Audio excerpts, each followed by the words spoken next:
नमस्कार दोस्तों, कैसे हैं आप सब लोग? उम्मीद करता हूँ अच्छे होंगे, अपनी स्टडी अच्छे से कर रहे होंगे। दोस्तों, आज दिनांक 30 अप्रैल 2026 को प्राइम एजुकेशन हब के इस यूट्यूब चैनल पे मैं आप सबका स्वागत करता हूँ। चलिए दोस्तों, आज की इंपॉर्टेंट न्यूज़ के बारे में अपन बात कर लेते हैं। सबसे पहली न्यूज़ जो अपन डिस्कस करेंगे वो है रक्षा खर्च के बारे में, यानी कि इंडिया अपने डिफेंस में कितना खर्च करता है और दुनिया में उसकी रैंकिंग क्या है और पूरी दुनिया में कितना खर्च होता है। एक एक्सरसाइज प्रगति है जो कि भारतीय सेना कंडक्ट करवा रही है, इसके बारे में अपन बात करेंगे। कौन कौन से देश इसमें भाग ले रहे हैं, क्या पर्पज है उनका।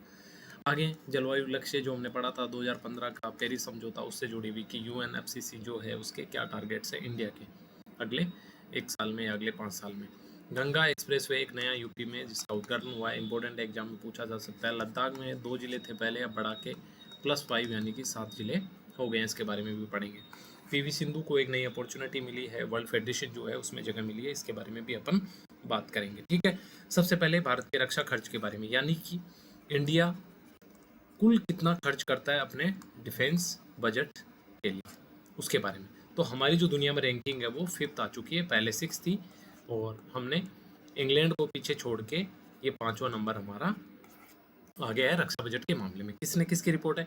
Stockholm International Peace Research Centre SIPRI जिसको बोला जाता है, वो एक संस्था है जो हमेशा हर साल रक्षा बजट पे कितनी दुनिया कितना खर्च कर रही है, क्या रैंकिंग है, उस वो रैंकिंग को जारी करती है। तो सबसे पहले चीज़ तो ये भी याद रखेंगे कि रक्षा रैंकिंग कौन जारी करता है वर्ल्ड वाइड, तो सिप्री जो संस्था है, Stockholm International Peace Research Centre Institute, यानी कि एक नॉन प्रॉफिट गवर्नमेंट ऑर्गेनाइजेशन है जो कि ये काम करती है। 2025 में यूके को पीछे छोड़ते हुए वैश्विक रक्षा खर्च में 5वां स्थान किसको मिल गया है? इंडिया को। इंडिया की रैंकिंग क्या होगी? ये 5वां। ये नंबर इंपॉर्टेंट नहीं है। 7.6 लाख करोड़ रुपए जो है हर साल इंडिया खर्च करता है और पूरी दुनिया में 273.6 लाख करोड़ रुपए रक्षा पे खर्च किए जाते हैं। ये दोनों बातें भी इंपॉर्टेंट नहीं है। इंपॉर्टेंट है इनकी ये रैंकिंग। सबसे पहले अमेरिका, उसके बाद चीन, फिर रूस, फिर जर्मनी और 5वें पे इंडिया। याद करवा देता हूँ आपको। सबसे पहले पे कौन है? यूएसए। दूसरे पे कौन है? चाइना। तीसरे पे कौन है? रशिया। चौथे पे कौन है? जर्मनी। और 5वें पे इंडिया। और छठा आपको पता ही, यूके, यानी कि जिसको पीछे छोड़ के इंडिया 5वें नंबर पे आया। तो रैंकिंग बहुत बहुत इंपॉर्टेंट है। इससे सवाल पूछा जा सकता है। आगे एक एक्सरसाइज है प्रगति। देखिए, बहुत सारे जो है आपस में देशों के बीच में सैन्य अभ्यास होते हैं, ठीक है। और ये सैन्य अभ्यास के बारे में एग्जाम्स में आरपीएससी भी और आपका जो चयन बोर्ड है आरएसएमबी, वो भी लगातार सवाल पूछता है। तो ये प्रगति एक्सरसाइज है जो कि पहला संस्करण है, यानी कि इससे पहले कभी आयोजित नहीं हुई, पहली बार ही आयोजित हो रही है। कहाँ पे हो रही है? उमरोई मेघालय के अंदर, ठीक है। कितने देश आएंगे? 11 देशों के सैन्य दल आएंगे और आयोजन कौन करवा रहा है? भारतीय सेना। और ये पहला ही संस्करण है, इसलिए इसको आप मोस्ट इंपॉर्टेंट मानकर चलें, एग्जाम में पूछा जा सकता है। क्या याद रखना है? प्रगति एक्सरसाइज है, भारतीय सेना करवा रही है, उमरोई मेघालय में करवा रही है और 11 देशों के सैन्य दल जो है इसमें भाग लेंगे, ठीक है। उद्देश्य क्या है? आपस में कोऑर्डिनेशन करना, सेना सहयोग करे, यानी कि मित्र देशों की सेनाएं लगभग एक्सरसाइज करती है, तो आपस में वो जब अगर मिलके कभी लड़ने की बारी आई तो उनके बीच में कोऑर्डिनेशन बना रहे, ये इनका मुख्य उद्देश्य होता है, ठीक है। याद रखेंगे आप इसको। आगे देखिए, यूएनएफसीसी जो संस्था है जिसका हर साल जो है कॉन्फ्रेंस आयोजित होता है, 2015 में कुछ लक्ष्य रखे गए थे। अब 2031 से 35 के नए लक्ष्य जो है देशों द्वारा रखे जा रहे हैं। इंडिया ने भी महत्वाकांक्षी लक्ष्य जो है अपना रखा है। सबसे पहली चीज, कार्बन उत्सर्जन को नियंत्रित करने के लिए ठोस कदम उठाएंगे, ऐसा इंडिया ने बोला है। 2026 तक 52.57% जो ऊर्जा है वो स्वच्छ ऊर्जा से प्राप्त करेंगे, ऐसा इंडिया ने लक्ष्य रखा, और 2026 तक ही, ठीक है। तो इस साल इंडिया, और ये लगभग लग भी रहा है कि सोलर और पवन ऊर्जा का जिस तरह से एक्सपेंशन बढ़ रहा है, इंडिया इसको हासिल कर लेगा। क्या करना है? जीवाश्म जो ईंधन है, कोयला, पेट्रोल, इस पर जो निर्भरता है उसको घटाना और ग्रीन हाइड्रोजन और नवीकरणीय स्रोतों को बढ़ावा देना है, यानी कि सौर ऊर्जा, पवन ऊर्जा को बढ़ावा देना है। ये बेसिकली इसका उद्देश्य है। इतनी सी बात थी जो अपने को याद रखनी है। आगे देखिए, आपको पता है पहले धारा 370 थी संविधान की, उसके तहत एक स्पेशल जो है स्टेटस प्राप्त था किसको? जम्मू एंड कश्मीर को। जम्मू एंड कश्मीर को, और लद्दाख भी इसी का हिस्सा था, ठीक है। 2020 में ये जो स्टेटस है ये हटा दिया, यानी कि धारा 370 को रिवोक कर दिया, हटा दिया। उसके बाद जम्मू एंड कश्मीर को तो बना दिया विधानसभा, ठीक है, विधानसभा। ठीक है। और इधर आपका लद्दाख, लेह और लद्दाख को बना दिया सीधा यूनियन टेरिटरी। यूनियन टेरिटरी तो ये भी था, यानी कि दोनों को यूनियन टेरिटरी बना दिया, यानी कि संघ शासित प्रदेश बना दिया, लेकिन जम्मू और कश्मीर को तो विधानसभा दे दी, लेह और लद्दाख को विधानसभा नहीं दी। तो इसका विरोध भी चल रहा था। तो इनिशियली 2 जिले थे, लेह और कारगिल। ठीक है, अब तक जो है लद्दाख में कितने जिले थे? 2, लेह और दूसरा कारगिल। लेकिन अभी 5 और बढ़ा दिए। पहला नुब्रा, दूसरा श्याम, तीसरा चांगथांग, चौथा जांस्कर और पांचवा अपना द्रास। तो ये जो जिले हैं ये भी हाल ही में बढ़ा दिए इन्होंने, राइट। तो अब कितने जिले हो गए टोटल? 7 जिले। तो आपसे किसी भी तरह से सवाल पूछा जा सकता है, जिलों के नाम के बारे में पूछा जा सकता है। ठीक है, अगर नाम के बारे में नहीं पूछे तो आपसे कितने जिले अभी बन गए, तो टोटल जिले हो गए 7। पहले थे 2, कारगिल और लेह, अभी बढ़ गए नुब्रा, शाम, जांस्कर और आपका चांगथांग और द्रास। ये जो 5 जिले हैं ये नए बन गए। अब टोटल जिले हो गए कितने? 7 अपने। ठीक है, ये पिक तो सिंबॉलिक है, आप इस पिक से डायरेक्ट कनेक्ट ना करें न्यूज़ को। देश की पहली जो ट्रांसजेंडर क्रिकेट है, जो महिला है, या सॉरी ट्रांसजेंडर है, तो ना तो वो मेल है ना फीमेल है। ठीक है, यानी कि थर्ड जेंडर जिसको अपन बोलते हैं वो है। और अब देश की पहली जो है ट्रांसजेंडर जो एम्पायर है वो बन गई है। ठीक है, अपने आप में बहुत बड़ी न्यूज़ है। कहाँ के रहने वाली है? नाम है रितिका श्री, राज्य उनका तमिलनाडु है, और देश की पहली ट्रांसजेंडर एम्पायर जो है क्रिकेट की बन गई है। एम्पायरिंग इन्होंने 2021 में शुरू करी थी। रितिका श्री की उपलब्धि न केवल क्रिकेट जगत में बल्कि समाज में भी समानता समावेश के लिए एक ऐतिहासिक कदम है। आप जैसे देखते हैं इस तरह की जो सोसाइटी के लोग होते हैं उनके लिए एक दुर्भावना पूर्वाग्रह हमारे सबके मन में होता है एज ए सोसाइटी। तो ये एक अच्छी बात है क्रिकेट, क्योंकि काफ़ी पॉपुलर स्पोर्ट्स है। अगर इस तरह के स्पोर्ट्स में अगर कोई वुमन इस तरह से, सॉरी फिर मैं बोल रहा हूँ woman, extremely sorry, third gender जो है, ट्रांसजेंडर जिनको बोला जाता है, वो जब इस तरह के स्पोर्ट्स में आएंगे तो एक समावेशिता का जो भाव है, सोसाइटी की जो सोच बदलने वाला काम है वो होगा इसमें। ठीक है, ये सामाजिक न्याय को भी दिखाता है और लैंगिक जो समानता है इसकी दिशा में भी एक मील का पत्थर साबित होगा। अब ये न्यूज आपके लिए सीधी एग्जाम में तो इंपॉर्टेंट है ही, साथ में आप इसका यूज भी कर सकते हैं जहाँ भी समानता की बात हो। ठीक है, जहाँ भी लैंगिक समानता की बात हो, क्योंकि लैंगिक समानता सिर्फ स्त्री और पुरुष समानता ही नहीं है, इसमें ये बाकी जो थर्ड जेंडर है ये भी शामिल होते हैं। आगे देखिए, गंगा एक्सप्रेसवे जो है उसका उद्घाटन हो गया और बहुत लंबा ग्रीन फील्ड एक्सप्रेसवे है। देखिए आपको 2 वर्ड समझाता हूँ, एक होता है ग्रीन फील्ड, ग्रीन फील्ड, एक होता है ब्राउन फील्ड। ठीक है, ग्रीन फील्ड का मतलब होता है जीरो से, यानी कि पहले कुछ भी नहीं था, प्रोजेक्ट बना। ठीक है, प्रोजेक्ट का डीपीआर तैयार हुआ जिसको डिटेल्ड प्रोजेक्ट रिपोर्ट बोला जाता है, किसानों से जमीन का अधिग्रहण किया गया और उसके बाद जो है सड़क बन गई। ये हो गया ग्रीन फील्ड। और इस तरह का चाहे कोई भी काम, सिर्फ सड़क की बात नहीं है, बाकी भी कोई काम होगा तो उसमें यही सीक्वेंस फॉलो होगा तो उसको ग्रीन फील्ड बोला जाएगा। ब्राउन फील्ड क्या है? मान लो एग्जिस्टिंग 4 लेन हाईवे था, ठीक है, ये बीच की लाइन ये 4 लेन हाईवे था, इसी को बढ़ा के 6 लेन कर दिया, तो ये क्या प्रोजेक्ट हो गया? ये ब्राउन फील्ड हो गया। ब्राउन फील्ड क्यों हो गया? क्योंकि ये ऑलरेडी ये प्रोजेक्ट था और इसको जस्ट बढ़ाया गया। तो ग्रीन फील्ड यानी कि पूरा सेपरेट एक नया प्रोजेक्ट बनाया, जो कि आपका मेरठ से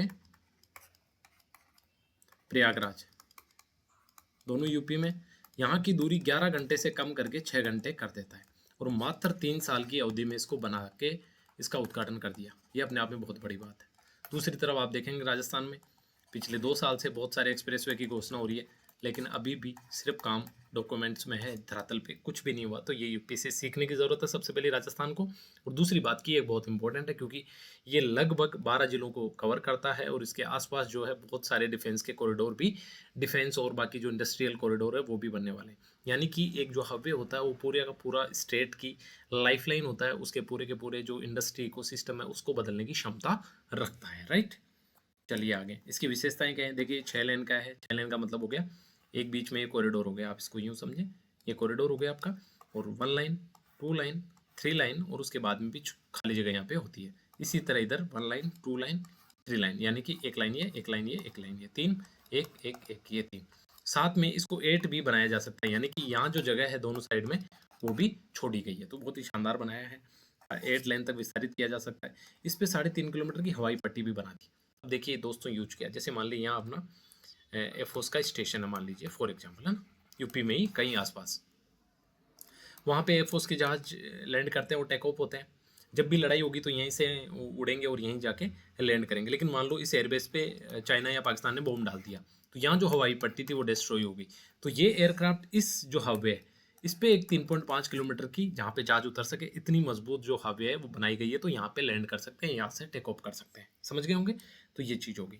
आगे इसमें 14 ब्रिज, 7 रेलवे ब्रिज इंपॉर्टेंट नहीं, और 11 इंडस्ट्रियल कॉरिडोरों को ये दोनों साइड से जोड़ेगा। तो ये रोजगार के नए अवसर और पूरे के पूरे राज्य का जो औद्योगिक वातावरण है उसको बचाने वाला होगा। इसमें 30% ईंधन की बचत भी होगी, क्योंकि अभी आप सोच के देखिए 11 घंटे की जर्नी में समय ज़्यादा लग रहा है तो ईंधन भी ज़्यादा जलेगा। ठीक है। आगे डॉक्टर एक रवि जिंदल है जिनको भारत गौरव अवार्ड से सम्मानित किया गया। कहाँ पे? बैंकॉक में। तो बहुत इंपॉर्टेंट तो न्यूज़ नहीं है, लेकिन फिर भी क्योंकि इन्होंने जो है कॉमर्स एंड इंडस्ट्रीज फार्मा में अच्छा काम किया तो इस हिसाब से इनको ये अवार्ड मिला है। ठीक है, ये इंपॉर्टेंट न्यूज़ है और इसको भी आप मोस्ट इंपॉर्टेंट लगा लीजिए एग्जाम के लिए। ठीक है, क्योंकि एनवायरनमेंट से जुड़ा और काफ़ी नवाचारी इन्होंने काम किया और इनको ये पुरस्कार मिला है। वर्ल्ड WWF का मतलब है वर्ल्ड वाइल्ड लाइफ फंड। ये एक इंटरनेशनल ऑर्गेनाइजेशन है जो कि पर्यावरण संरक्षण और प्रजाति संरक्षण के लिए कार्य करता है। प्रजाति में वृक्ष और वनस्पति दोनों आ गए। ठीक है। AI आधारित एक पौधा पहचान ऐप डेवलप किया किसने? एन यूसुफ एन अलीम यूसुफ, जो कि केरल के रहने वाले हैं। ठीक है, इन्होंने ऐप डेवलप किया। इस ऐप का क्या है? ये बोटनिस्ट है, यानी कि बोटनी के प्रोफेसर होंगे या ज्ञाता होंगे, अच्छी रिसर्च करी होगी। ठीक है, इन्होंने एक ऐप बनाया है जो कि AI आधारित है। ठीक है, ये ऐप क्या करता है? 100 जो आक्रामक प्रजातियां हैं, 100 आक्रामक पौधों की पहचान करता है। अब अपन समझते हैं आक्रामक प्रजातियां क्या होती है। देखिए, आक्रामक प्रजातियां वो होती है जो पूरे के पूरे जैव विविधता में दूसरी प्रजातियों के लिए खतरा बन जाती है। ठीक है, मान लीजिए यहाँ 10 तरह के पौधे थे। ठीक है, अब इसमें एक तरह का ये पौधा आक्रामक प्रजाति है, तो ये इनको सबको खत्म कर देगा। तो ये मोबाइल ऐप क्या करता है? इनकी जैसे अपन फोटो लेंगे तो ये बता देगा कि 10 में से कौन सी जो प्रजाति है वो आक्रामक है। तो उसको अपन निकालेगा, किसान या जो भी एनवायरमेंट जो है पर्यावरण रक्षक, वो निकालेगा और उसको हटा देगा, तो बाकी प्रजातियों को बचाया जा सकता है।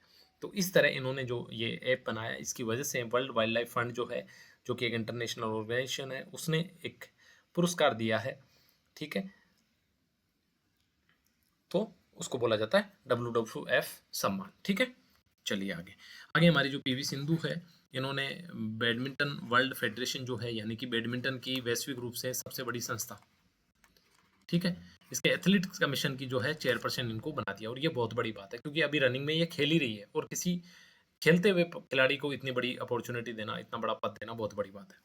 इनका पूरा नाम है पुरुषला वेंकट सिंधु, जिसको हम PV सिंधु के नाम से जानते हैं और आप सब जानते होंगे इनको। ठीक है, इनको बैडमिंटन वर्ल्ड फेडरेशन की एथलीट कमीशन का अध्यक्ष, ठीक है, एथलीट कमीशन का चेयरपर्सन, आप इस बात से कंफ्यूज ना करें, एथलीट्स कमीशन का चेयरपर्सन बनाया, ना कि नॉर्मल चेयरपर्सन। पहली चीज। ठीक है, दूसरी बात, इनको वोटिंग का अधिकार भी मिला है। ये भी बहुत बड़ी बात है क्योंकि जनरली वोटिंग का अधिकार नहीं देते उस तरह से। ठीक है, तो वोटिंग का अधिकार भी इनको जो है मिला है। ठीक है, चलिए आगे। इसका क्या महत्व है? देखिए, कोई सक्रिय खिलाड़ी पहली बार शीर्ष निर्णयों में भाग ले रही है इंडिया की, तो इंडिया के लिए बहुत बड़ी बात है। और 2 ओलंपिक मेडल उन्होंने पहले भी जीते, काफ़ी शानदार खिलाड़ी है। और इस तरह से ये वर्ल्ड बैडमिंटन के लिए एक अच्छी बात है और इंडिया का प्रतिनिधित्व बढ़ता है तो हमारे देश के लिए तो अच्छी बात है, इसमें कोई डाउट ही नहीं है। अब आगे देखते हैं। आपने एक पढ़ा होगा आर्टिकल 21, और अगर नहीं पढ़ा तो आगे आप पढ़ेंगे। हमारा संविधान है और संविधान में बहुत सारे आर्टिकल हैं। इन आर्टिकल्स में एक इंपॉर्टेंट आर्टिकल है 21, जिसको बोलता है राइट टू लाइफ, यानी कि जीवन का अधिकार। क्या बोला जाता है? जीवन का अधिकार।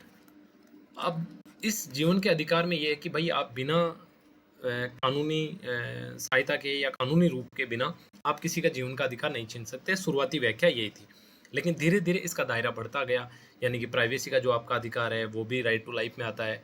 अच्छे स्वच्छ पानी का जो आपका अधिकार है वो भी राइट टू लाइफ आर्टिकल 21 में आता है। स्वच्छ पर्यावरण का जो अधिकार है वो भी राइट टू लाइफ आता है। इस तरह बहुत सारी इसकी व्याख्या बढ़ती रही। अब भी सुप्रीम कोर्ट ने फिर इसको बढ़ा दिया। इन्होंने कहा कि राष्ट्रीय राजमार्गों पर सुरक्षित यात्रा करना भी आर्टिकल 21 के तहत व्यक्ति का मौलिक अधिकार है। इसलिए जिन लोगों ने भी कब्जे कर रखे हैं हाईवे के दोनों तरफ, जो कि आदमी के जीवन के लिए खतरा बनते हैं, उनको हटाना चाहिए और सरकार को हटाना है 60 दिन के अंदर।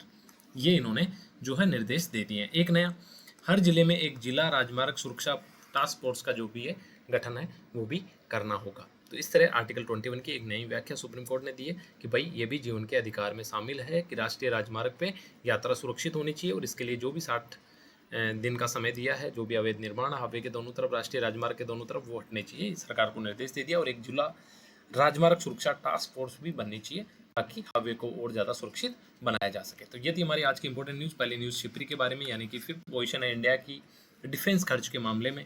गंगा एक्सप्रेसवे के बारे में हमने बात करी। लद्दाख के जिले जो कि 2 थे 5 हो गए। कौन कौन से थे? लेह और कारगिल, ये पहले थे 2, अभी कौन कौन से बन गए? नुब्रा, श्याम, चांगथांग, जांस्कर और द्रास। ठीक है, नाम याद रखेंगे। पीवी सिंधु को BWF एथलीट्स का चेयरपर्सन नियुक्त किया, किसका? एथलीट कमीशन का, याद रखेंगे। यूएनएफसीसी में हमारा 52.57% का जो लक्ष्य है कि सौर ऊर्जा से इतनी बिजली पैदा करेंगे, यानी कि नवीकरणीय ऊर्जा, सौर, पवन सारी आ गई उसमें।